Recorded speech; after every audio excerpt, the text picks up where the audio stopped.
Remember this, you can only have one: comfort or change.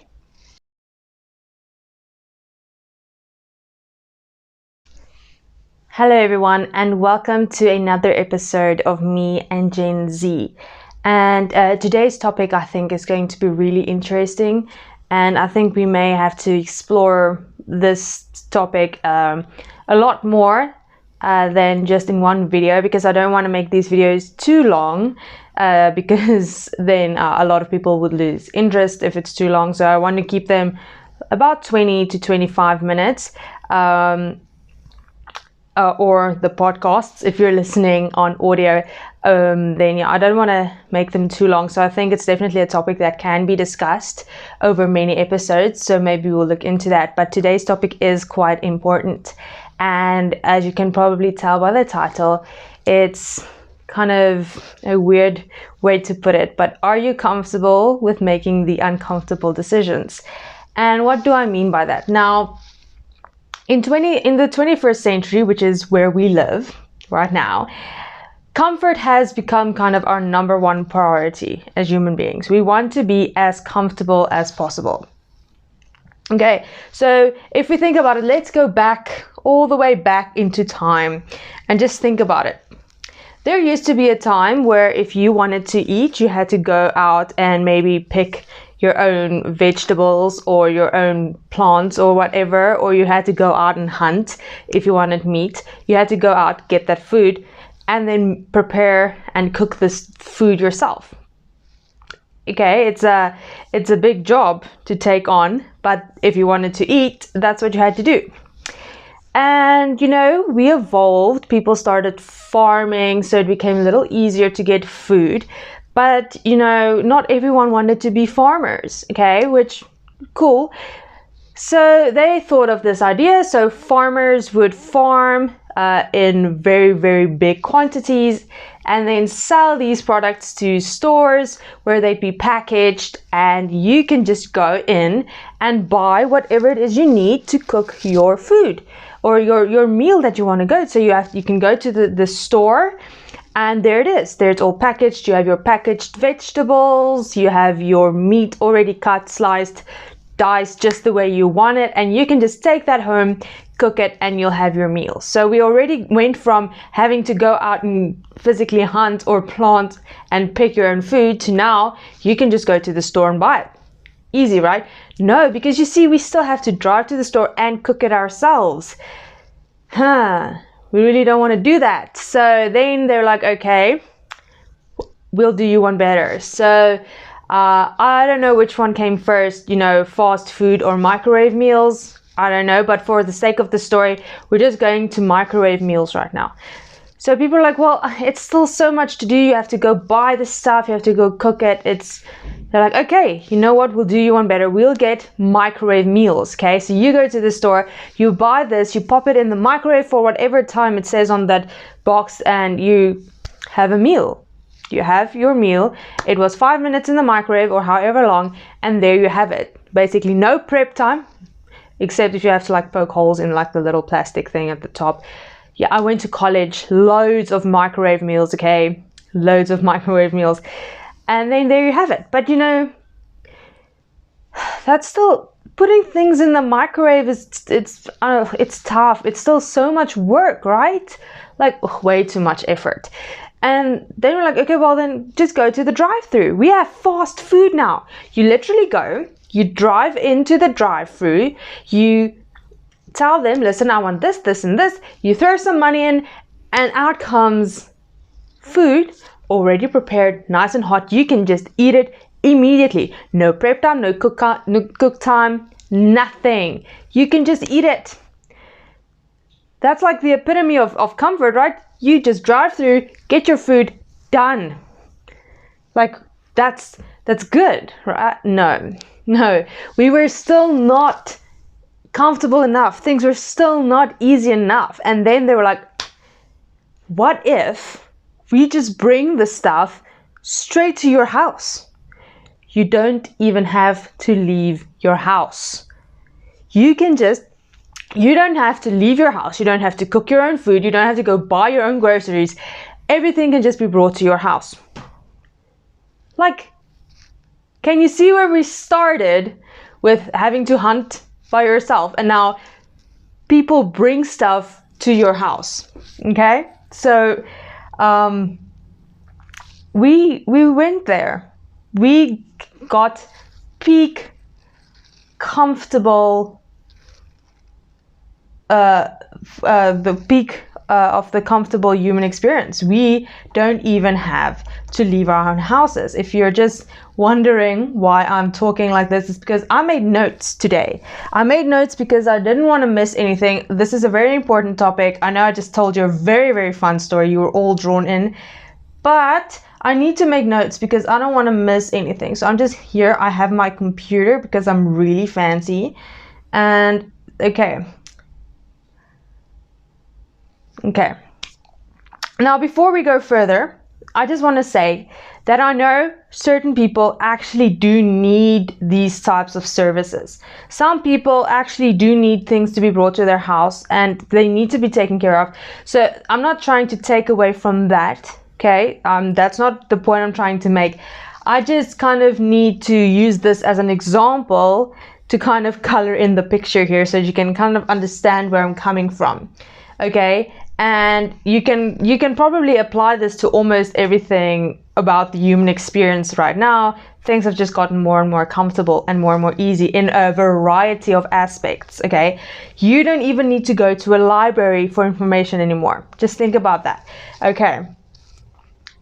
And I think over the last couple of decades, this in every aspect of the life has conditioned us to seek out comfort. We want to be as comfortable as possible. We want to do as little as possible. We want things to be as easy as possible. That is what the past couple of decades has conditioned us. That's how we think now, because that's what life brought to us. Human innovation, which is amazing, has made things so easy that we don't want to do anything that's not easy, and we want to be comfortable. We are conditioned to be comfortable, and that is what we are discussing today. And the reason I want to discuss this, and you see the title, it says, are you comfortable making uncomfortable choices? Because if you think about it, having things easy is the easy choice. It's the comfortable choice because it's easy. Who wants things to be hard? Okay, no one wants things to be hard. So the comfortable choice, the easy choice, is the way that is easy. Okay, obviously. So we have created a world where we only want to make the easy choice. But if you think about it, even though sometimes the easy choice is pretty obviously the right choice, the easy choice isn't always the best choice. Okay, it isn't always what is best for you in the long run. It might be okay, it might be good for you now, but if you think about it in the long run, the easy choice may not be the best choice for you in the long run. And you do have to think about your future. I know, live in the moment, definitely, but you do have to consider your future, okay? So this quote, you've probably heard it somewhere. You've probably seen it on an Instagram page or a Twitter, something. And I don't know if this is the direct quote, but you'll understand, okay? So it's something about your comfort zone is where dreams go to die. Because if you stay in your comfort zone, if you have a comfort zone and you stay there, nothing ever changes. Because you're staying in the same place that you've always been, because that's where you're comfortable. Nothing is ever going to change. It may not get worse, but it's also not going to get any better. Okay, and that is the other part. It's comfort. We've been conditioned to be comfortable. We want to be as comfortable as possible. Over the decades, that has how we began to think, comfortable. But if you stay in your comfort zone, okay, so things might not get worse, but they're not getting any better either. And you need to decide if you're okay with being stuck in the same place for the rest of your life. That is up to you, okay? But you're never gonna if you're staying your comfort zone, you're never gonna perhaps get that dream job that you really, really want. You may never actually go out and start your own business. If that's what you've been dreaming about, you're just so stuck in your comfort zone. You'll never go out and start your own business because it's uncomfortable. It will that unsure feeling. It's uncomfortable. I don't want to feel uncomfortable, so you'll stay stuck. Okay, whether it's a lot of people want to start, they know they're unhealthy. They want to start perhaps exercising or just walking, but you're like, sleeping in is so much fun, and I don't want to be uncomfortable. Exercise makes your body hurt afterwards, right? It's uncomfortable. But that momentary uncomfortable feeling eventually will be beneficial for you, but we don't want to do anything that makes us uncomfortable.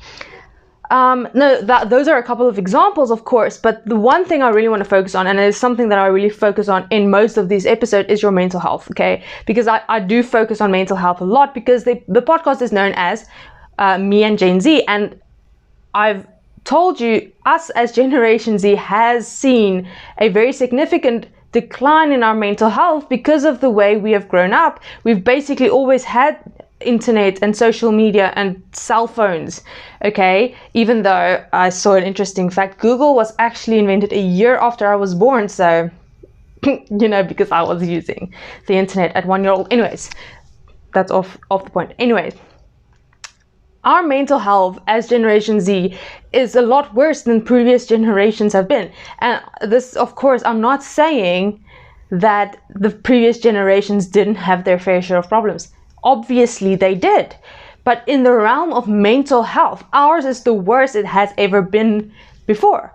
Okay? And that is why I wanted to talk about this, because obviously the technology, the social media, the internet contributes to this. It's not only social media and the internet. There are other contributing factors, of course. Each person has their own lives and different things happen to different people. So those are also contributing factors, which I can't speak on because that's an individual experience. I can only talk about things that we all experience, okay? So mental health is a very important one, and that's really one I want to discuss. Okay, we basically have social media, we have the internet, we have information in the palms of our hands, and that, although it can be a very good thing, is also not a great thing for our mental health in many cases, because of the message that is usually circulated on these apps or on the news or on your cell phone. Who even has a telephone anymore? Okay, I mean your cell phone. Okay, don't let me get confused. That's why I have notes. Okay, Okay. Now, when we see a lot of mental health things on social media, because people are all like hashtag mental health, health awareness, which is great. We do need to make people aware of the fact that mental health is a huge issue. Okay, but the problem I'm seeing is that mental health sometimes is just a hashtag. To some people, mental health is just a hashtag, okay? And a lot of the times, not all of the time, but a lot of the times, these people are just saying, I'm sad, hashtag mental health. We never actually discuss on these social media apps, how can we improve our mental health? Now, like I said, there are exceptions. There are people who discuss ways that you can, try to better your life. Definitely. But if we're looking at the biggest message, the one that's usually out there, it's, oh, you're sad? That's okay. Be sad. It's okay. You can be sad. You can be sad. You have the right to be sad. And that's it. Now, of course, you do have the right to be sad when something sad happens. 100%. But how do I change this feeling of sadness if it's not improving my life? Okay.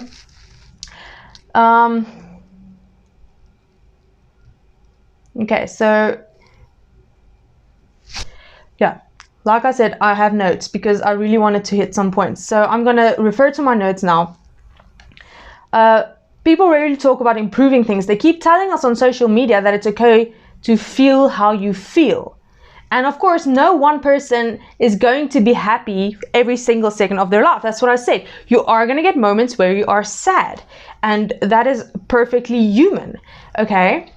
But we live in a culture, right? And this is the important thing. We live in a culture right now where anxiety, sadness, depression,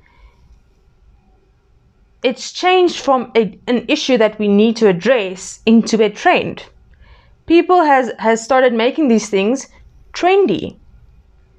Depression is now trendy. Think about that for a second. If you're telling people that it's trendy to be depressed, and we know the negative side effects of depression, how are you helping? How are you helping when it baffles my mind, okay? But I don't want to get too off topic. This is really important. Okay. Anxiety, depression, sadness, these emotions are real problems that we struggle with each day. Every single one of us struggles with something, okay? And we know that these things are not helping us. They're making our lives miserable. They're not helping us improve our lives, certainly not. They're not helping us chase after new opportunities. They're not helping us get out of our comfort zones. And instead of trying to help us find a way to deal with these feelings and perhaps overcome them, people are just saying, I know, being negative and depressed, it's cool. It's cool to be depressed. It's cool to be negative because everything is negative, right? Everything out there is negative. There's only bad things happening in the world. People are bad. Everything is bad. Everything is negative. So it's cool to be negative. Hashtag negativity. That's a trend. Okay? So these emotions, these feelings, these problems, these real life mental health problems are not supposed to be trendy. There are problems that we need to help each other with so that we can help overcome these problems and help people live better lives, but that's not what we're being told, okay? Instagram, TikTok especially, but Instagram as well, so Twitter, every social media, being negative, posting these negative things and negative depression, and it gets you views, it gets you likes, it gets you followers, which we've been taught this is the important stuff: likes, follows, views. That's what we should be chasing. So if being depressed and being negative is getting me views and likes, then I'm supposed to like that. That is supposed to make me successful. I'm getting views, I'm getting likes, I'm depressed and I'm negative and I don't want to get out of bed, but I'm getting views, so I'm going to stay depressed. Do you think that's a good thing? Do you actually think that is a good thing?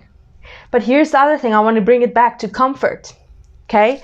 Because if you're saying, okay, I'm just going to stay depressed, I'm depressed, I'm going to stay depressed. I may not going to get out of bed, but I've accepted my depression. I know I'm never going to do anything with my life because this depression is killing me.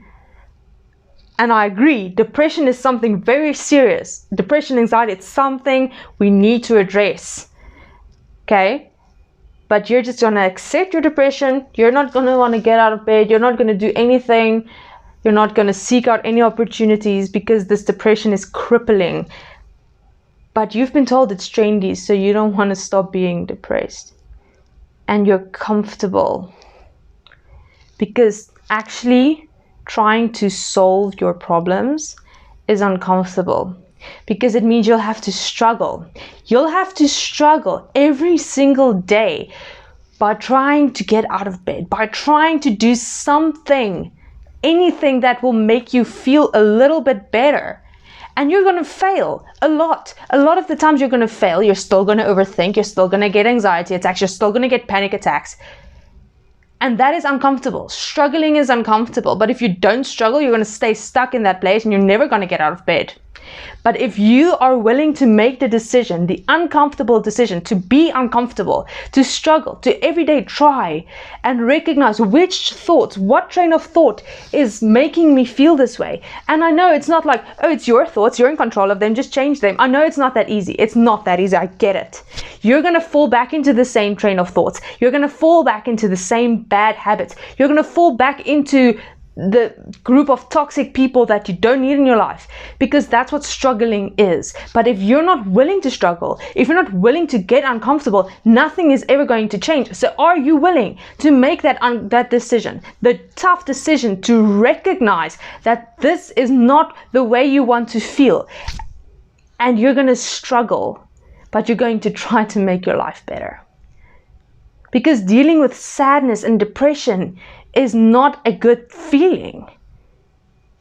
But the only way you know it's not a good feeling is because you are struggling to make it better. That is the uncomfortable part. The depression isn't always the uncomfortable part. The uncomfortable part is struggling to feel better, because you start getting frustrated because why isn't things going better? But that uncomfortable feeling is you trying to make your life better. Whereas you could have just stayed stuck in your comfort zone that is this crippling anxiety and sadness. Now, I'm a big believer in personal responsibility, and I know some people need help from other people, which if you are someone who is strong enough to help someone else, reach out. I 100% agree. Personal responsibility is a big thing to me though. You need to, if you are someone who does need help, get it 100%. If you're someone who can help. But whether you have help or not, you have to keep yourself responsible as well. You can't just put everything on everyone else. Personal responsibility, big thing for me. But I need to call out some of the enablers here. Okay, I need to call out some of the enablers. And these are usually people with really big followings, okay? And that comes back to the trendiness. They celebrate your sadness. They're saying it's okay to be sad. You're allowed to be sad. And you are, because you're a human being, you are allowed to feel sad. Okay, you are allowed to feel the way you feel, because life throws things at you. Your own head is sometimes your worst enemy. I get it. And you're allowed to feel these emotions because you have to deal with these emotions. You can't just take these emotions and push them down, because we all know that is not a good idea, because you're going to explode eventually. You can feel your feelings. That is okay. You're allowed to feel these feelings, but you have to deal with these feelings. You can't wallow in these feelings forever. And unfortunately, when you look at social media, you see people constantly say, it's okay not to be okay. It's okay not to be happy. It's okay to be sad. And of course, it's okay to feel your feelings. You 100% have to feel your feelings, but you have to deal with your feelings, and then you have to overcome your feelings if you actually want a chance at living a better life. And like I said, this is not going to be easy, but that struggle, that uncomfortable feeling is you trying to make it better. If it takes days, weeks, months, or years, being uncomfortable means you're trying. You're trying to be better. You're trying to make yourself feel better. Even though sometimes you fall back into bad habits and toxic thought patterns, you can now recognize these things, and it makes you uncomfortable when you realize, listen, this is not helping me. And instead of punishing yourself for falling back into bad habits, you can now recognize the bad habits and tell yourself, I'm going to try again and try again and try again. And you're going to fail a lot, but eventually you're going to get there. But you're never going to get anywhere if you don't start trying. And it's uncomfortable. Trying and failing is uncomfortable. But if you don't try and you don't fail and try again, you're never going to get anywhere, because you're going to stay stuck in that comfort zone. And the comfort zone is a dangerous place, people, especially when we're talking about mental health. Okay, you need to, if you're someone, like I said, if you need help, seek it.